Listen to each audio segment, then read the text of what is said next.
नमस्कार। आज हम बात करने वाले हैं भारत और चाइना के बारे में। जैसे कि आप सभी जानते हैं भैया, अमेरिका, इजराइल और ईरान का वॉर अब 41st डे पर पहुंच चुका है और इस बीच हॉर्मुज स्ट्रेट सबसे ज्यादा चर्चा में रहा। लेकिन हॉर्मुज स्ट्रेट तो एक नॉर्मल सी चीज हो जाती है चाइना के लिए, लेकिन अगर बात करें हम मलक्का स्ट्रेट की, जिसको इंडिया चोक कर सकता है, इंडिया के पास पावर है 7 डेज का कि अगर कभी ऐसी स्थिति होती है तो वो 7 दिनों के लिए इसे ब्लॉक कर सकता है। ये चाइना के लिए सबसे बड़ी सिरदर्दी है। तो चलिए इसी के बारे में बातचीत कर लेते हैं कि क्या फ्यूचर में अगर बात आती है कभी इंडिया और चाइना के बीच में ऐसा वॉर होता है तो मलक्का कितनी बड़ी भूमिका निभाने वाला है। इसी के बारे में हम लोग डिस्कशन करेंगे। बिकॉज यहाँ पर खबर आई है दैट हॉर्मुज तो सिर्फ ट्रेलर हो जाता है। हॉर्मुज तो ट्रेलर चलो पूरी दुनिया के लिए, लेकिन अगर हम चाइना के लिए स्पेशली बात करें तो रियल नाइटमेयर यहाँ पर क्या हो जाता है, मलक्का हो जाता है। और सबसे बड़ी बात, इसमें इंडिया इसको चोक कर सकता है, पावर रखता है इंडिया। चलिए आगे बात करते हैं। तो ये जलडमरू मध्य जो हो जाता है हॉर्मुज स्ट्रेट की अगर हम बात करें तो ये महत्वपूर्ण समुद्री मार्गों में से एक है जहां वैश्विक तेल आपूर्ति का बड़ा हिस्सा गुजरता था। ठीक है, हालिया संघर्ष के कारण जहाजों की आवाजाही गंभीर रूप से रुकी है, जिसकी वजह से हम देखते हैं कि तेल जो है उतार चढ़ाव देखने को मिल रहा है। अब देखो यहाँ पर जो हम लोग डिस्कशन कर रहे हैं, एक बहुत बड़े बैंकिंग एक्सपर्ट हैं, निवेशक भी हो जाते हैं, ये मार्केट एक्सपर्ट हो जाते हैं। इनका नाम है अजय बग्गा। अजय बग्गा ने सेम यही बात कही कि जब भाई ईरान क्या कर रहा है कि जो भी स्ट्रेट ऑफ हॉर्मुज से गुजरेगा वो $20 लाख देगा। अगर उस अकॉर्डिंग अगर हम रुपए भी बात करें तो लगभग 20 करोड़ हो गए और पर डे वहां से 100 से प्लस जहाज गुजरते हैं, यानी कि एक दिन में वो 2000 करोड़ रुपए कमा रहा है। तो क्या इंडिया भी इस स्ट्रेट ऑफ मलक्का से ऐसे पैसे कमा सकता है? और अगर इसे कमाने पे आए तो यहाँ पे लिखा है कि भैया आप देखो, अगर स्ट्रेट ऑफ हॉर्मुज को पैसे दे रहे हैं तो सिंगापुर पे फिर मलक्का से उनको पैसा लेना चाहिए, टोल लेना चाहिए जाने का। ठीक है, और साथ ही साथ यहाँ पर टर्की को भी स्ट्रेट ऑफ जो बॉस्फोरस है इनसे भी टोल लेना चाहिए। फिर तो हमारे पास एक बढ़िया अपॉर्चुनिटी आ जाती है कि जितने भी स्टेट हैं वहां से गुजरने के लिए हर कोई पैसा दे। जबकि जब हम समुद्री मार्गों की बात करते हैं तो ये कहा जाता है कि इस पे किसी भी एक देश का आधिपत्य नहीं हो जाता है। लेकिन जब ये घड़ी आई है, ये समस्या हमें नजर आई है, जब युद्ध हो रहा है, तब ये पता चल रहा है कि नहीं भाई ये कितने इंपॉर्टेंट हो जाते हैं स्ट्रेट्स। चलो आगे बात करते हैं। ये बात यहाँ पर कहते हैं, इतिहास में क्या इस प्रकार की कभी कदम उठाए गए हैं कि ये पहली बार हमें देखने को मिल रहा है कि कोई भी स्टेट इस तरीके से चोक किया गया? तो नहीं, इससे पहले एंशिएंट में अगर मैं बात करूं तो आपको याद होगा पनामा कैनाल के बारे में। ये कैनाल थी जब पनामा पूरी तरीके से यूएस के खिलाफ हो गया था तो उसने अपनी नहर का यूज करने के लिए मना कर दिया था।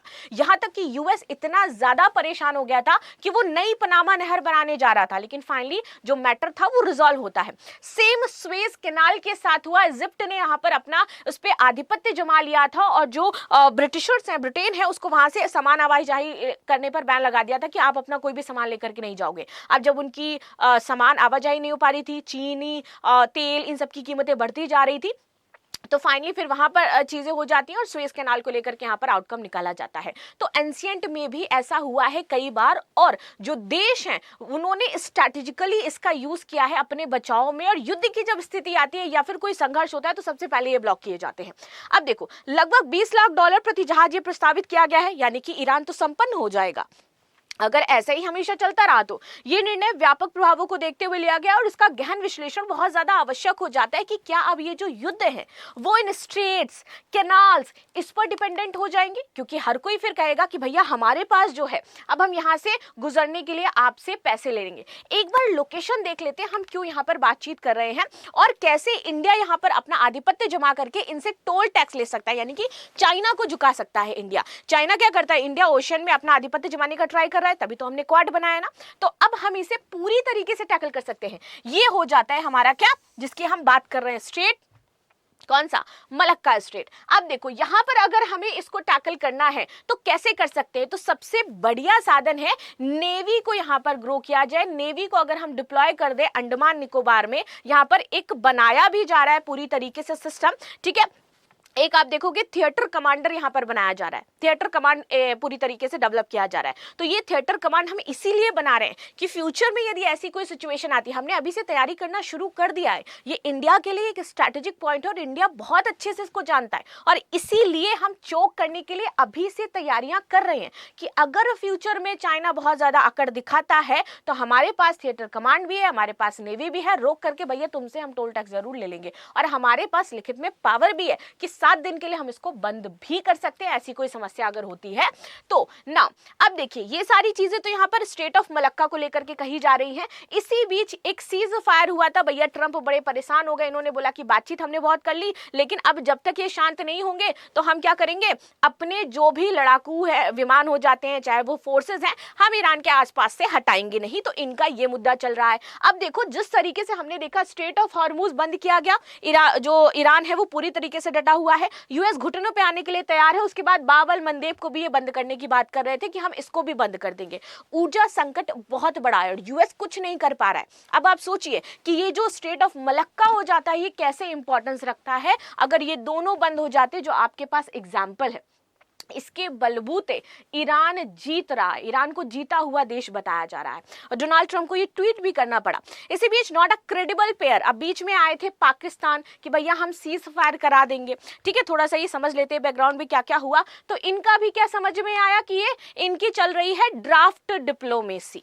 कैसी ड्राफ्ट डिप्लोमेसी कि भैया तुम यहाँ पे कॉपी पेस्ट करो, हम लिख के दे रहे हैं और वहां पर तुम कॉपी पेस्ट कर देना जाकर के। इनका ये पूरा मामला चल रहा है, ये एबीसीडी यहाँ पर सिखा रहे हैं ट्रंप, तो इनकी भी कोई वैल्यू नहीं रह गई है। और सेम ऐसा ही इन्होंने ऑपरेशन सिंदूर के टाइम भी किया था कि तुम पहले ट्वीट डालो, फिर हम रिप्लाई करेंगे, फिर हम यहाँ पर शांति करवाएंगे। तो ये स्थिति चल रही है पूरी दुनिया में। अब यहाँ पर अगर हम इंडिया की बात करें, इंडिया कहाँ स्टैंड करता है, इंडिया को क्या स्टेप्स लेने चाहिए, तो इंडिया को जैसे शांति से चाइना बैठा है ना, धीरे धीरे अपनी पावर को डेवलप करता जा रहा है और पीछे से बैकिंग करता जा रहा है। बस इंडिया को भी यही देखना है कि भैया हमारा किसके साथ यहाँ पर अभी अच्छा एक तरीके से जो संबंध है वो चल सकते हैं, हमें उन देशों के साथ आगे बढ़ना है। कोई अगर हमारे हित के बारे में नहीं सोच रहा है तो हम उसके भी हित के बारे में नहीं सोचेंगे, सिंपल सी बात है। और धीरे धीरे अपने आप को क्या करना है, स्ट्रांग करना है।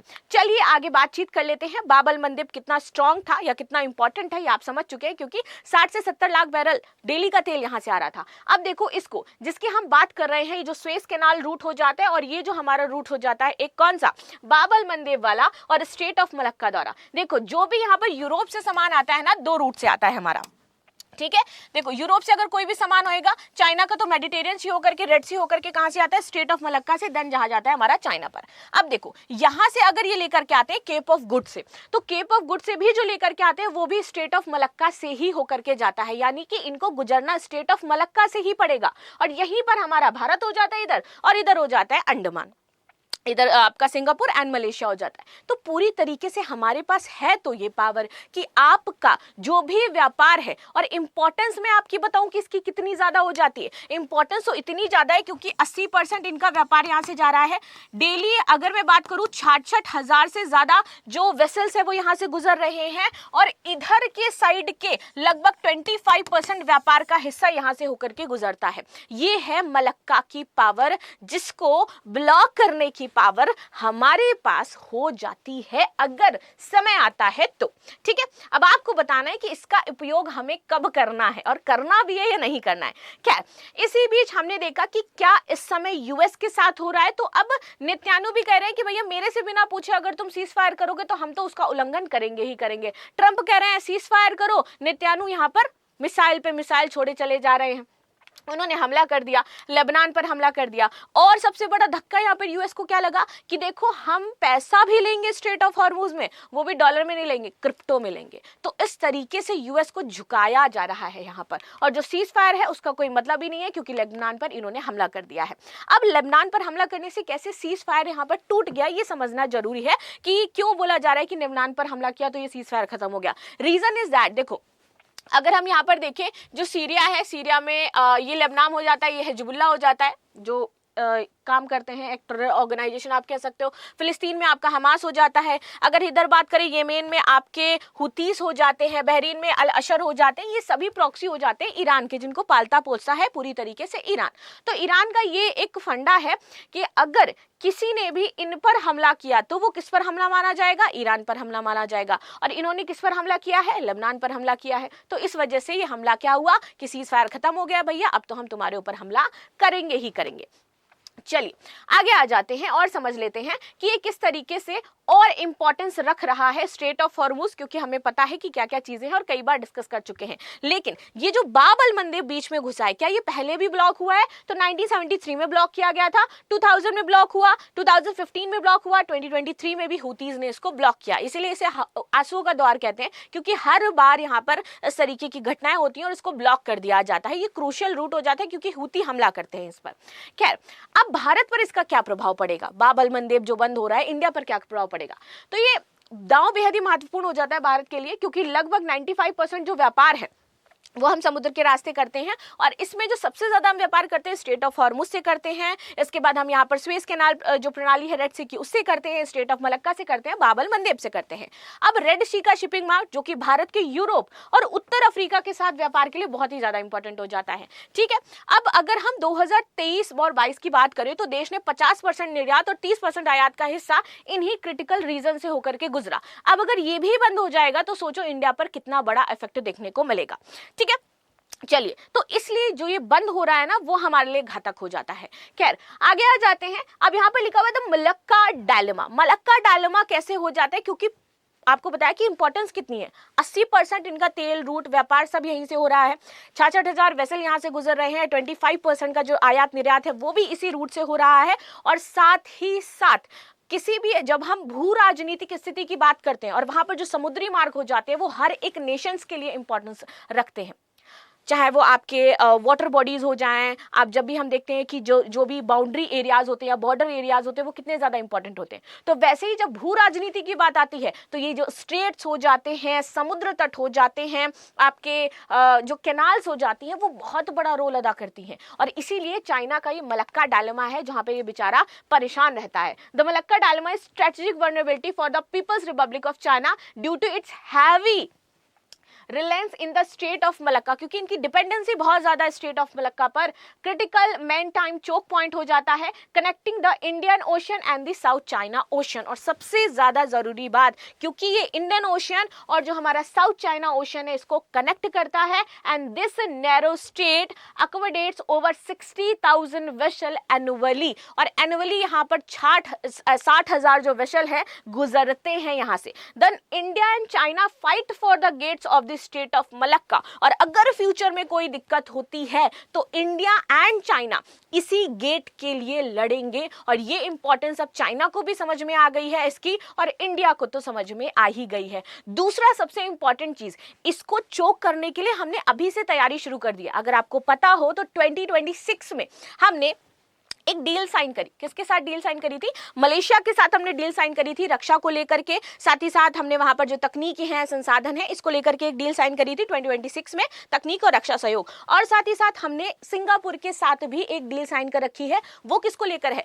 समुद्र तट में गश्त, मलक्का स्ट्रेट है ना, वहां पर गश्त को लेकर के, यानी कि इंडिया वहां पर गश्त लगा सकता है। सिंगापुर ने ये अलाउ किया है और इसका समर्थन भी किया है। तो सोचो, हम धीरे धीरे अपना काम कर रहे हैं जो हमें करना चाहिए। हमने समुद्री सुरक्षा के लिए यहाँ पर डील साइन करी है, तकनीकी के लिए, रक्षा के लिए, इनके साथ भी डील साइन कर रखी है। यानी कि एक एक बेबी स्टेप इंडिया बढ़ा रहा है इस चोक पॉइंट को चाइना के लिए और क्रूशियल और एक तरीके से कह सकते हो कि हैवी बनाने के लिए हम वहां पर हैं।